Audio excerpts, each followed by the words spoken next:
Ce shiur est dédié à l'élévation de l'âme de Donna Bat Hasiba Zechrona Livracha. Alors la question de Jonathan. On est dans la Torah, on sait que c'est Emet, et pourtant on a envie des fois de tout bazarder pour aller un peu s'amuser, pas pour s'amuser, mais pour lâcher un peu le CDR, dormir un peu plus longtemps. La grasse matinée, le jour du Seigneur. Voilà, manger plus qu'il ne faut. Bon, alors, il faut comprendre ce qui se passe. Une fois qu'on comprend, c'est plus simple à gérer. C'est pas non plus tour de baguette magique. Au moins comprendre ce qui se passe. C'est très simple. On est constitué, grosso modo, de deux parties. En fait, il y a trois parties. Il y a nous au milieu. Il y a deux parties. Une qui nous attire vers le haut, une vers le bas. La Neshama nous attire vers le haut. C'est l'éclairage d'Hachem. C'est une partie divine en nous qui nous envoie des pulsions d'amour de la vérité, de l'amour de Torah, de l'amour de la prière, de l'amour du bien, etc. On a la partie qui s'appelle le Nefesh, qu'on appelle aussi Nefesh Behemit. Nefesh Behemit, c'est-à-dire l'âme animale. Et comme son nom l'indique, elle est animale. Que veut un animal?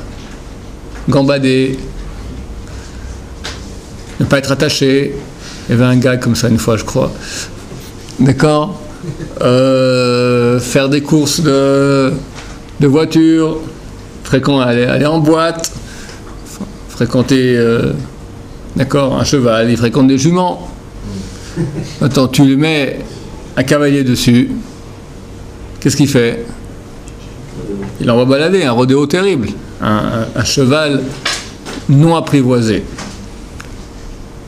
Jusqu'à l'âge de 13 ans, c'est presque le cheval. On va lui enseigner quelques petits trucs. Pas mettre les doigts dans le nez, dire la bracha. Bon. Mais c'est vraiment apprivoisé, c'est pas éduqué. Apprivoisé, dompté, c'est-à-dire ça se fait avec des sucres et avec le fouet, la carotte et le bâton. Le jour où nous on est le cavalier, c'est partie intermédiaire. Et bien qu'on est sur le cheval depuis qu'il est né, on est passif, on est endormi.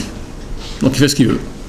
Les courses de chevaux, les prairies, les juments, il mange, enfin il gambade. Et un beau jour, à l'âge de 13 ans, le cavalier ouvre un œil. Clic. Il se réveille vaguement. Et ensuite on appelle la Neshama. La Neshama, c'est le panneau indicateur, qui te dit, c'est par là qu'il faut aller. Monter au haut de la montagne. Alors le cavalier, il tire la rêne du cheval, c'est par là. Le cheval dit, mais qu'est-ce que c'est ça? Zoup! Il envoie des galipettes.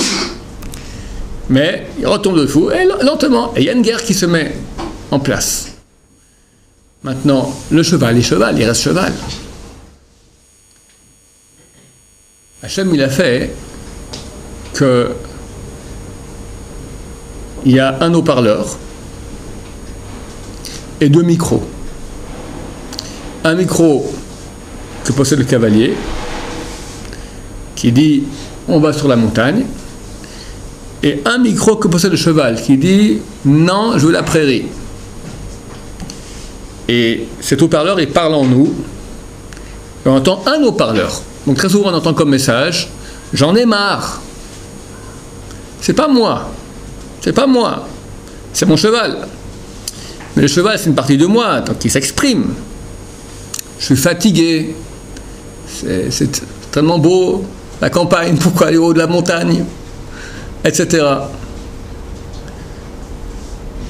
Le travail de dompter le cheval. Si on le dompte, on peut montrer l'apprivoiser, l'éduquer, on peut monter très très haut sur la montagne, et c'est là on aura un panorama fantastique.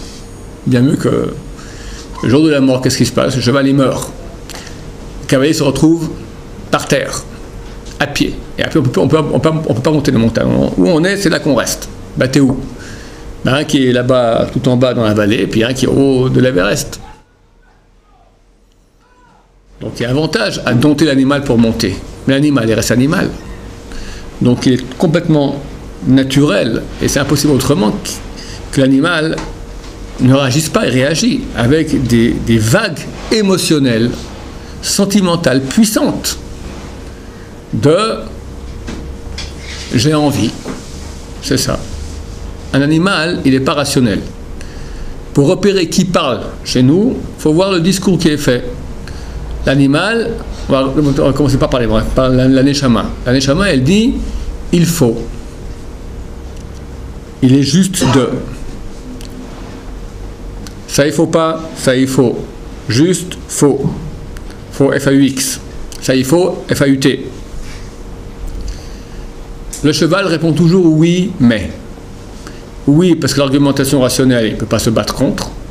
C'est logique, la tête, elle a dit un truc intelligent. Mais. Et là, le mais, c'est 1000 points de suspension. C'est fatigant. J'en peux plus. Demain. Mais les gens vont dire oui, mais. Même un oui, mais sans rien. Oui, mais, point de suspension. Ça dit, oui, mais. On te dit oui, mais. Mais quoi? Mais rien. Ça suffit. Et ce oui, mais, il tient le monde entier. Il tient le monde entier. Faut se lever le matin, oui, mais. Faut se concentrer avec Gemara, oui, mais. Faudra boire lentement avec Kavana, oui, mais. Faut prier avec Kavana, oui, mais. Faut parler les filles dans la rue, oui, mais. Toute la journée. Alors, ou bien, tu es un homme vaillant, tu es un battant, et tu dis oui, mais oui, et tu l'écrases, ou on laisse le oui, mais. Maintenant, faire en sorte qu'il n'y ait pas de bataille, c'est impossible. Le jour de la mort, il n'y a plus de bataille. Les batailles vont changer. Au début de ça, je me souviens une fois, j'avais écouté, hein. Alors ils disaient, vous croyez qu'on a parlé de Serrara? Aller jouer comme ça, une soirée, aller boire un pot, jouer au chèche-bêche avec les copains, d'accord? C'était à l'époque en Égypte, il avait 30 ans, d'accord? Il était en Égypte, là-bas, les gens allaient au bistrot, c'était pas comme aller en boîte à chaleur, d'accord? Mais aller boire une bière et jouer au chèche-bêche, pourquoi pas? Non, là c'est Torah, chacun a son Yetzera. Un c'est Acapulco, comme tu dis, l'autre c'est, voilà, chacun avec son Yetzera, mais c'est impossible qu'on n'ait pas ces bouffées émotionnels qui nous envahissent maintenant. La technique et le savoir, c'est normal. L'animal se réveille. Mais c'est moi qui parle, non, c'est pas toi qui parles. C'est vrai que c'est le même haut-parleur, mais le micro est dans la bouche de l'animal pour le moment. Là, c'est lui qui réagit. Ok, c'est normal. Maintenant, il faut aussi le maîtriser. Tu ne peux pas apprivoiser un cheval du jour au lendemain, en faire le cheval de Sa Majesté la Reine d'Angleterre, d'accord? Il ne marche pas comme ça, c'est pas possible, c'était un animal sauvage. Il y a un temps d'adaptation, il faut donner des vacances de temps en temps. Comment on dit vacances en hébreu? Nofesh. Nofesh, c'est la liberté. Les vacances, c'est nofesh. C'est quoi nofesh? C'est laisser un peu le nefesh, un peu, toute l'année. D'accord, laisse-le un peu maintenant. Après, c'est très dangereux. Parce que si c'est un nofesh non contrôlé, ça prend en cacahuète. Et l'animal, il dit ah, les vacances, les prairies, les juments, tout est permis. Ben Azmani, on recommence dans 2-3 semaines. Profitons-en avant que. D'accord. Ah, il faut contrôler. Mais qu'il y ait une baisse de régime. Et que on le laisse un peu aller voir autre chose, un peu gambader et tout ça, mais quand même circoncis, c'est-à-dire pas tout est permis, c'est nécessaire, il faut ça. Que ça vienne, c'est normal. Un des moyens pour se battre contre cela, c'est répéter les phrases que j'ai lues l'autre jour du Mislat Yesharim. Yesharim dans le chapitre 13, je crois, il parle de l'ascétisme, il parle des plaisirs de ce monde, arriver à comprendre qu'il n'y a rien à gagner. Acapulco, tu m'as dit Acapulco. Ok. Dos, ventre. Ventre, dos, ventre, dos, un peu dans l'eau, on revient, dos, ventre. Bon, ok, c'est un but dans soi, dans la vie. Un peu, je comprends. Ok, bon, on va aller à la plage, et les vacances maintenant, le vendredi après-midi, maintenant voilà, c'est l'occasion d'aller. Maintenant, les journées sont longues. Allez, vendredi, c'est un jour, il faut profiter maintenant, vous avez de la mer, il faut y aller un peu, ça fait beaucoup de bien. Ben Azmani, il faut profiter aussi. Cachère, mais laissez un peu, lâcher un peu du lest, ouvrir la soupape, d'accord, de pression pour que l'animal il puisse tenir encore une année entière. C'est nécessaire, il le faut. Alors comment faire quand vient un moment non adapté, vient tout à coup une envie de ce genre-là? Pensez à quel point la proposition qu'elle nous donne, elle ne vaut rien, d'après la raison. C'est vrai que c'est une envie, mais qu'est-ce que ça m'apporte? Et en plus, combien de plaisir ça va m'apporter? Combien de temps? C'est très court. Tout ce que j'ai expliqué, c'est que les plaisirs de ce monde sont toujours très très courts. Et d'habitude, plus on en a, plus on en veut. Donc ça agrandit la soif. Il y a une accoutumance. On devient addicté. D'accord? On a besoin de toujours plus. Dommage. Mais il faut se retenir un peu et supporter le creux de la vague où c'est un peu difficile pour pouvoir remonter après. Voilà, ça c'est la technique. Il y a des personnes qui n'attendent qu'une seule voie, non? Il y en a qui attendent bien sûr, bien sûr. Il y en a qui s'endorment et tout. Il a ouvert un peu l'œil quand il avait 13 ans. Il a vu la besogne, le cheval lui a dit « mais je t'écrase en petits morceaux ». Bon, t'as raison. Tac, il a fermé les yeux. Et toute sa vie, il gambade. Et il croit qu'il existe. Et il croit qu'il existe. Misken. Mais des fois, dans la vie, même si on attend deux voies, sur certains sujets, on entend qu'une seule voie. Donc on peut dire qu'on va avoir le choix par rapport à ce sujet. J'ai pas dit. On entend deux voix, j'ai pas compris. On entend deux voix. Des fois, dans la vie, on entend deux voix. Deux voix. On entend deux voix, le cheval et le cavalier. Oui. Alors, maintenant, des sujets dans la vie, je sais pas, des gagnés, par exemple, par enfant, Internet, je sais pas, les filles ou Capulco, il y a certains sujets, on n'entendra qu'une seule voix, le cheval, pas le cavalier. Ouais. Alors comment je peux parler de Bechira, de choix, si le mec, je n'entends qu'une seule voix? Il y a, comme j'ai expliqué souvent ici, les choix que nous avons dans la vie ne sont jamais entre très fort dans le très bas dans le mal et très haut dans le bien. Le choix que j'ai, il est toujours extrêmement minuscule. C'est 1 millimètre par-ci, 1 millimètre par-là. Maintenant, effectivement, il y a des notions sur lesquelles je n'ai pas de choix. Je n'ai pas le choix aujourd'hui, je ne sais pas moi, de ne pas parler une chose hors Torah durant une journée entière. Je n'ai pas dans ma sphère de choix. Je sais que ça existe peut-être pour des gens, mais c'est pas moi. Je n'ai pas le choix non plus maintenant d'aller cogner quelqu'un parce qu'il m'a marché sur le pied. C'est pas ma façon d'agir, d'accord? C'est pas dans mes... Moi, je suis là. Donc, de même, toi, tu dis, maintenant, il y a des personnes pour qui, voilà, je sais pas moi, venir en yeshiva, la question ne se pose même pas. Non. C'est même ça que peut-être il y a des gens qui vont dire, mais ça ne les concerne pas du tout. Eux, leur marge de choix, elle est autre part. Est-ce que je vais en vacances maintenant en Israël ou à Acapulco? C'est bien Israël, c'est entre juifs, tout ça. Moi, Acapulco, c'est quand même mieux. Voilà. Un choix pareil. Donc, chacun au niveau où il se trouve, il a ses choix à lui. Et c'est ce que Dieu lui demande. Aujourd'hui, là. Maintenant, il sera jugé sur tout. Parce que par petits choix successifs, on peut arriver très très haut dans le bien ou très très bas dans le mal. Quelqu'un est arrivé maintenant, il avait un choix, on va dire, il est né dans une famille traditionnaliste, mais pas beaucoup plus, pas Shomer Shabbat. Puis il a fait des choix négatifs, il a commencé à fumer un peu de cannabis, après il devient dealer, après il rentre un peu dans la pègre, il fait des casses, des machins, à la fin il bouscule, après il tue, d'accord, bon, il arrive très très bas. Il aurait pu, par petits choix successifs, commencer à aller écouter un shiur de Torah, puis après il commence à faire Shabbat, après il vient dans les Shiva, il devient un grand Talmid Chacham. Bah, quand ce voyou, il arrive au Olam Haba, on va lui dire pourquoi tu n'as pas été le grand Talmid Chacham? Mais j'ai jamais eu le choix, moi. Non, mon cher ami, jamais tu as eu dans ta tête le choix de devenir Talmid Chacham. Mais tu as eu le choix de un peu plus. Et par des un peu plus successifs, tu aurais pu arriver pour finir à être le grand Chacham. Et sur ça, on te juge. Donc même ces gens que tu dis qu'ils n'ont pas le choix de Acapulco ou de pas Internet ou pas Acapulco, ils seront jugés là-dessus. Parce qu'ils auraient pu arriver par petits choix successifs de bien. Ils seront jugés pour le petit choix qu'ils n'ont pas fait d'aller au cours de Torah. Et ça, ils avaient le choix.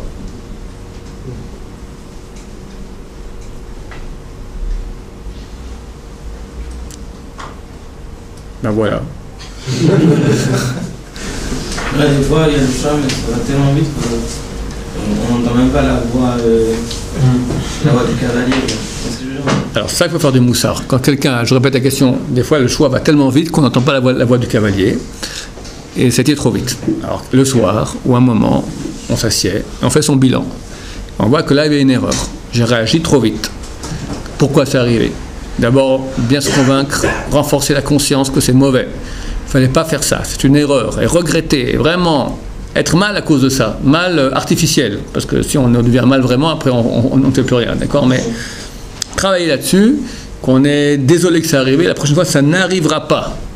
Et imaginez maintenant une nouvelle scène où ça peut arriver comme ça, et comment je réagis pour pas que ça arrive, qu'est-ce que je fais?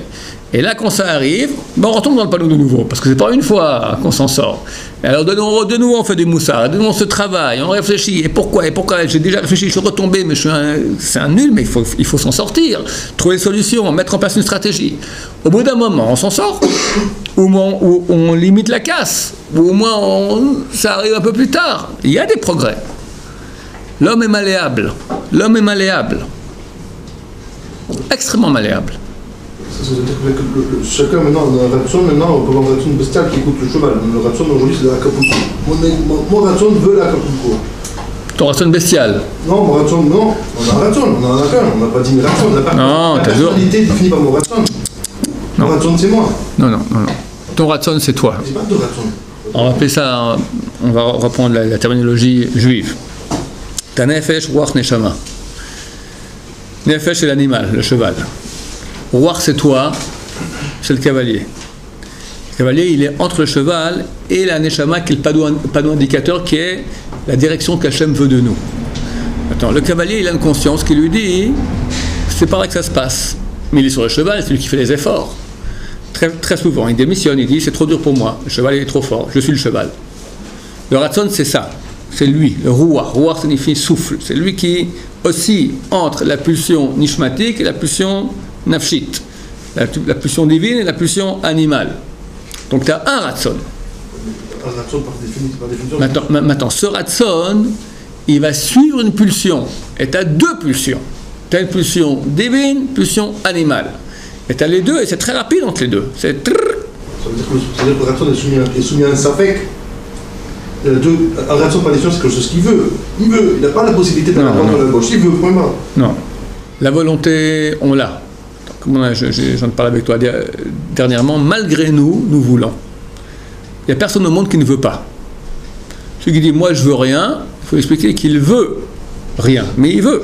On va dire, il ne peut pas ne pas vouloir, parce que la volonté c'est la vie. Je ne sais pas si c'est la vie, en tout cas c'est une condition inhérente de la vie. Ma capacité à moi est de diriger ma volonté. Je la dirige en fonction des intérêts. J'ai un intérêt divin, j'ai un intérêt bestial. L'intérêt bestial est beaucoup plus direct que l'intérêt divin. L'intérêt divin, c'est beaucoup de travail pour l'acquérir.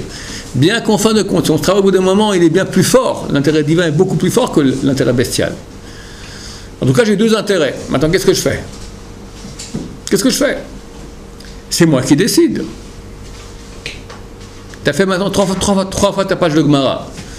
Une quatrième serait bienvenue pour mieux comprendre encore. Mais c'est fatigant.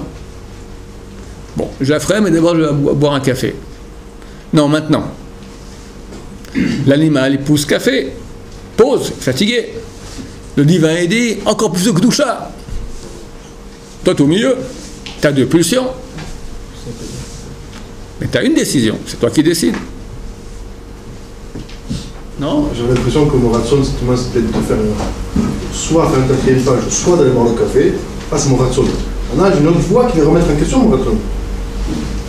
J'ai une autre voix qui va remettre en question mon ratson. Moi, je veux ça. Je veux faire une quatrième page. Mais il y a une voix qui vient me remettre en question mon ratson. Ok, alors quand c'est la même chose. Ok, toi tu dis maintenant, le vrai ratson, c'est la décision que tu prendras pour finir. C'est ça ton... Non. Bon, tu veux dire autrement, je comprends ce que tu veux dire. Alors on va dire, on peut appeler ça avec une autre définition. Toi tu dis ratson, c'est mon vrai désir authentique du vrai moi-même, c'est faire ratson Hachem, la volonté de Dieu. Mais quand je m'apprête à faire ça, il y a chez moi tout à coup une pulsion contraire qui vient. Appelle-le comme ça ne me dérange pas. Ça ne me dérange pas. Qu'est-ce qu'on appelle le ratson? Mon vrai ratson, toi tu dis ratson, c'est la neshama. C'est vrai qu'il y a une pulsion qui vient de là. Tu appelles le ratson. Moi je dis que le ratson, c'est ce que tu veux en fin de compte, ce que tu décides en fin de compte. C'est vrai que lorsqu'on décide de suivre la neshama, c'est pas un ratson, c'est pas une volonté. C'est un manque de volonté. C'est une démission. On dit j'ai envie, je veux aller en ville, d'accord, je veux aller m'éclater, d'accord, je veux aller en vacances, je veux aller à Acapulco. Mais le vœu que je dis, c'est pas moi, ça c'est l'animal. Je ne veux pas, mais j'ai pas la force. Le vrai vœu qui dit non, la yeshiva, non la Torah, non Ratzon Hashem, la volonté divine, elle n'a pas la force d'aller contre le buffalo, d'accord, le cheval. C'est-à-dire que quelqu'un qui n'attend pas le cavalier, qui n'attend que le cheval, donc c'est quelqu'un qui n'a pas de personnalité. Quelqu'un qui n'a que le cheval, Oui. il est mort. Parce que les Chazal ont dit, les Rechaïm dans leur vie sont appelés morts. Parce que lui n'existe pas. Ah, il s'éclate. Ah, la vie est belle, je me sens que je vis. C'est le cheval, tout est le cheval, c'est rien. C'est un animal, c'est pas toi. Terrible. Ils ont quelques autres. Pardon? Ils ont quelques autres, moi ça n'existait pas. Ils ont quelques méthodes, ouais. L'animal aussi, t'as des gentils chiens. Ouais, mais ça, personne ne montre la loi en ayant zéro, ça n'existait pas. Je suis d'accord, t'as des gentils chiens. Non, c'est-à-dire, ça, je veux dire, du fait qu'ils ont une mitzvah, ça n'existe pas qu'ils sont morts. Il y a quand même un Neshama qui est là, mais seulement elle est endormie. Ouais, endormis. Ils ont un petit quelque chose, c'est clair. Personne n'est. Mais pas grand-chose. Et très souvent, on leur paye dans ce monde. Ouais, donc, oh là, ils n'ont plus rien. Dieu nous en préserve. Tu avais une autre question qui se baladait là? Oui. Si on suit la volonté de Hachem et qu'on fait que ça veut dire après, on n'existe plus vraiment aussi. C'est qui on n'existe plus? Parce qu'il y a... Le cheval dit j'existe plus, j'en peux plus, je m'étouffe, j'étouffe. Si on se soumet complètement, ça veut dire qu'après on suit qu'une volonté qui peut-être n'est pas la nôtre au final. Si on a une supériorité, quelque chose dessus. Regarde, le jour où le cheval meurt, c'est le jour de la mort, alors ma volonté et celle d'Hachem ne font que un, parce que je rentre dans le monde de vérité, il n'y a plus de mensonges, et vérité il n'y en a qu'une seule, donc ce que Hachem considère comme vérité, c'est ce que je veux aussi. Mais tant qu'on est vivant, le corps me pousse à une autre voie. Toujours. Donc il y aura toujours effort, il y a toujours une dialectique de contradiction entre les deux, et je devrais trancher. À quelque niveau qu'on soit. Le roi David dit, Libi Chal Bekirbit. En travaillant beaucoup, il est arrivé à un niveau où il a dit, mon cœur est vide en moi, c'est-à-dire, j'ai plus d'Yetzerara. C'est le niveau de gens qui ne nous concernent pas. Mais même Baba Salé, il a Yetzerara. La prière, plus de concentration, moins de concentration. Il y a des milliards de niveaux, des millions de milliards de niveaux. Il y aura toujours la poussée, la pulsion de corps à suivre le corps, où qu'elle soit. Donc c'était quoi ta question? Est-ce qu'on existe vraiment en suivant? Ah, alors, dans la mesure où j'ai un choix, et je choisis, j'existe. Quand j'ai la pulsion maintenant, je suis Baba Salé, d'accord? Maintenant je peux, je sais pas moi, je peux faire 36 heures de Torah de suite, je fais que 35. J'arrive à la 35e heure, j'ai le choix. Encore une heure, ou j'arrête. Maintenant, Hachem il veut une heure en plus. Moi qui? Le corps il dit non, ça suffit. Moi je dois décider entre les deux, 35 ou 36. Je décide. Ou 35 ou 36. Quand je décide maintenant de suivre la voie d'Hachem, c'est une décision de ma part. Nous c'est le Ruach. Tant qu'il y a les deux pulsions, Neshama et Nefesh, qui sont jamais d'accord, et moi je suis au milieu, j'ai un choix. Toi tu dis, mais si je suis maintenant sans cette la Neshama, j'existe plus. Non, tu existes parce que tu choisis. Parce que tu es toujours entraîné par autre chose. Ce que tu peux dire, c'est que j'en ai marre de toujours suivre l'un et pas l'autre. Ça tu peux dire. C'est ce que dit l'animal. Il dit, j'existe plus. Qui dit j'existe plus? Lui. Le autre dit, j'existe totalement parce que je suis branché à la source de toute vie. Quand tu te branches à Hachem, tu es branché à la source de toute vie. Tu es le être le plus être qu'il puisse y avoir. Tu as une intensité de vie la plus grande qu'il puisse y avoir. Alors que je suis le corps, t'es rien. Mais le corps, il ne voit pas tout ça. Le cheval, il ne comprend rien. Le cheval, c'est un cheval. Il dit, je n'existe plus. Ni prairie, ni jument, monter, monter, monter, monter, monter, monter sans cesse. Explique, suffit. La réaction que nous disons. Les hommes qui font le divin, viennent à Shiva, ça me saoule. Quoi, ça me saoule? C'est trop pour moi, je peux pas. Il me faut ma liberté. C'est quoi ce qu'il appelle liberté? C'est la liberté du cheval. l'esclavage de la neshama du roi au cheval. Ce que lui appelle liberté, le cheval il est libre quand il a enfermé le cavalier, il a obligé le cavalier à le suivre. Il lui dit tu te tais, c'est moi qui commande. Et le cheval il va dans sa prairie, d'accord? Il dit je suis libre. Ouais, qui est libre? Qui? L'animal. Donc il faut bien sentir en soi qui parle. Je dis maintenant la clé de déchiffrage. Quand c'est j'ai envie, oui mais, tous les envies, pas envie, c'est dur, ça me saoule, c'est pas des messages rationnels. C'est pas rationnel. Rationnel c'est vérité, mensonge, vrai, faux. Le corps il est fatigué, non? La raison dira, quand le corps est fatigué, il faut lui donner du repos. Le cavalier dit maintenant, la raison me dit, il n'y a pas d'indicateur qui dit maintenant, la neshama me dit, vous avez bien travaillé, repos pour le cheval, sinon il va crever. Le cheval dit, ok, merci. Très bien. Ça démarre par j'ai envie de dormir. Ça me saoule. Non, parce que... J'ai envie de dormir, ça va aussi. C'est pas un discours rationnel. Rationnel, c'est il faut se lever. Ça, c'est rationnel. Il faut, c'est une obligation. C'est pourquoi il faut. La raison me dit que. La raison me dicte que maintenant, il y a une obligation de faire ça. Il faut que je dorme. Maintenant, il est 11h du soir. Et on va dire en minuit.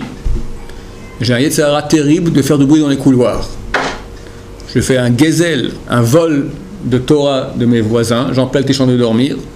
Je me bousille moi-même parce que demain, je n'aurai pas la force d'étudier comme il faut bien, je serai crevé. Je ne pourrai pas prier comme il faut, etc. Je vais faire des rabais de prière, etc., des rabais d'études. Je bousille les yeshivas parce que c'est un endroit où il faut étudier. Puis à minuit, c'est fini, il ne faut plus qu'il y ait de bruit dans les chambres, d'accord? Tout ça, ce sont des messages rationnels. Le corps qui s'y répond, oui, mais c'est si bon. Je n'ai pas la force. Très dur, etc. Du soir à minuit. Insupportable. Ça bousille la vie. Bousille la vie de toute la yeshiva. Parce que c'est du vrai gezel, c'est du vol. Il y a des gens qui veulent dormir, ils ne peuvent pas étudier. Du vrai vol, du vrai vol. Du vol de Torah. Combien tu peux payer ça? Combien on peut rembourser un vol de Torah? Hein? Il peut y avoir du j'ai envie dans le bon côté aussi. Je vais écouter ça. Ça m'intéresse. J'ai envie d'être plus assidu dans l'étude. J'ai envie, il peut y avoir du j'ai envie. C'est vrai. Avec plus de kavana, il peut y avoir du j'ai envie aussi. C'est vrai. Il faut, c'est sûr, mais j'ai envie de... C'est vrai, c'est vrai. C'est vrai que des fois, je peux avoir envie de ce qu'il faut. Non, mais il peut y avoir un petit côté j'ai envie. Oui, j'ai dit, c'est bien. On peut avoir envie de ce qu'il faut. Mais il faut. Il faut, en plus j'ai envie, c'est bien. Très bien, c'est le mieux. Ce qu'Hachem il veut. Hachem il veut notre corps. Il veut qu'on fasse des choses avec envie. Mais on doit avoir envie de ce qu'il faut. Le problème, c'est que très souvent, on a envie de ce qu'il ne faut pas. Ça veut dire quoi? Ça veut dire que le cheval, il s'est transformé en icône à ce moment? Oui. Ouais, on arrive à prendre des parties du corps. Ah ouais, on a pris des parties du corps, on les a rendues, on les a sanctifiées. C'est exactement ça le but. C'est le but. Le but ultime de toute la création du monde, Hachem voulait qu'on descende dans ce bas monde pour le sanctifier, pour charrier le plus bas possible toutes ces parties-là les plus basses et les monter vers la sainteté, à un point tel où on arrive que le corps lui-même, comme l'âne de Pinchas ben Yair, il ne mangeait pas du foin qui n'avait pas été, on n'a pas prélevé la dîme. Pour un âne, c'est pas mal. À mon avis, je crois qu'il est préférable plutôt d'écraser le cheval, plutôt il vaut mieux peut-être l'influencer de façon à utiliser son ratson, sa voix, pour aider à accomplir la voie du cavalier, non? C'est-à-dire qu'au lieu de frapper le cheval au coup de bâton, vous pouvez mettre une carotte devant. Un cavalier doit être intelligent. Il doit être intelligent, il doit faire en sorte d'être gentil avec son cheval, lui expliquer gentiment, ça vaut la peine. Pas, on ne te discute pas. Bien, un peu de carotte, un peu de sucre, une petite tape gentille, un peu de repos, et maintenant, on sent bien sûr, c'est clair. Parce qu'on a l'impression de ce que vous dites qu'il faut écraser le cheval et faire que le ratson.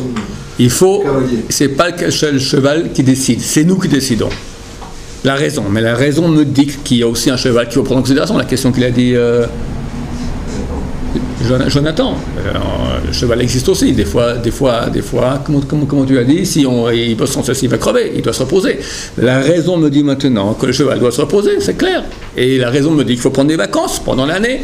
Et moi, raisonnablement, je vous dis maintenant, prenez vendredi, vous prenez des vacances, allez à la mer, ça vaut la peine, bronzer un peu, voir la mer un peu, gambader. Je voulais pas dire qu'il fallait faire une concession pour le cheval, ça va de soi, c'est sûr. Mais... Je ne veux pas dire qu'il fallait faire une concession pour le cheval, ça va de soi, c'est sûr. Donc, je veux dire, c'est qu'utiliser carrément la réaction du cheval pour faire la réaction du cavalier. Oui. Et que les deux soient ensemble, vous avez le même sens.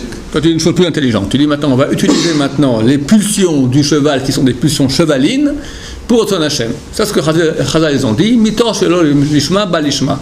On va faire une action de façon intéressée pour ensuite arriver à désintéresser. Tu vas dire, je me lève pour la prière.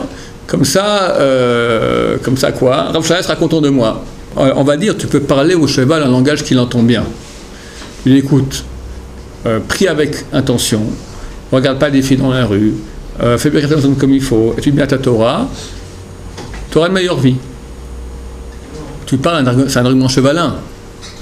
Fais-le pas parce que c'est la vérité. Il s'en fout le cheval de la vérité. Tu lui dis, écoute, t'aimes pas souffrir. Un corps n'aime pas souffrir. Quelqu'un qui va pas d'après la Torah, en fin de compte, c'est terrible. Alors ça vaut la peine d'aller dans la bonne voie. C'est un argument nul. Mais c'est un argument chevalin que le cheval peut entendre. Comment on éduque les enfants à l'école? Il parle, tac, mauvaise note. Mauvaise conduite, une bonne en moins. Après une bonne en moins, tac, tac, tac, tac. Après, il ramène ça à ses parents, moins 15, d'accord? Ou au bout d'un moment, il apprend qu'il ne faut pas parler durant les cours. C'est de l'éducation, ça, c'est de la question chevaline. C'est-à-dire, on va faire mal au corps. Au bout d'un moment, il va comprendre. Il ne faut pas la peine maintenant que je me laisse parler, parce que je vais me faire avoir et j'aurai une punition qui est bien pire que la souffrance que j'ai à me retenir de parler. Tout le système qu'on appelle éducatif des notes à l'école, à quoi ça sert? T'as mauvaise note, t'es triste. Donc, t'as pas envie de faire les devoirs quand on est à la maison. Qui a envie de faire les devoirs? Les fous, d'accord? Mais tu sais qu'à la fin du mois, tu as un examen, et si tu ne vas pas réussir bien, tu as une mauvaise note, la douleur sera terrible, donc tu te mets au travail. C'est un lolishma pur, c'est vraiment de façon intéressée, c'est un langage chevalin. Toi, cheval qui aime te reposer, bosse, sinon tu n'auras rien durant ta vie. Tous les gens qui font des grandes études, bac plus 10, quel est leur motif? Vocation, Médecins sans frontières, aller aider les pauvres gens? Non, j'aurai une plaquette. Docteur, machin, professeur, d'accord, je suis quelqu'un, j'ai ma belle bagnole, j'ai une belle paye, et voilà. Peut-être une maîtresse, qui sait, d'accord, j'ai une belle vie. Ça vaut la peine de bûcher pendant 10 ans pour arriver au stade, je suis quelqu'un, je suis quelqu'un. Alors le cheval, il est d'accord, il n'aime pas, lui il veut gambader dans la prairie, il va ses copains qui vont à la mer, tout ça. Lui non, médecine, allez, tac, à l'internat, tac, les vacances, rattrapage, tac, tac, tac, 10, 15, après, mais il est quelqu'un. Donc on lui a donné une argumentation maintenant de Olamazé. Bûche, tu auras plus. Souffre maintenant pour avoir beaucoup plus de plaisir. Tu peux utiliser aussi maintenant cet argument qui est nul, mais qui existe, d'accord, qui est l'argument numéro 1 qu'on doit utiliser, parce que tout le monde, on a tous une partie basse en nous. Tu vas maintenant gagner ici à faire ton Hachem, à faire la volonté de Dieu. Là, tu gagnes déjà. Là, tu gagnes déjà. C'est pas la façon idéale de servir Hachem, parce que c'est une façon chevaline, mais Hachem il aime tout le monde, il aime bien les chevaux aussi. De la même façon que l'enfer serait, de dire que l'enfer, pour éviter de faire une action sous un langage chevalin, peut-être que dire que ce serait une bonne action pour être proche d'Hachem aussi, c'est un langage chevalin aussi.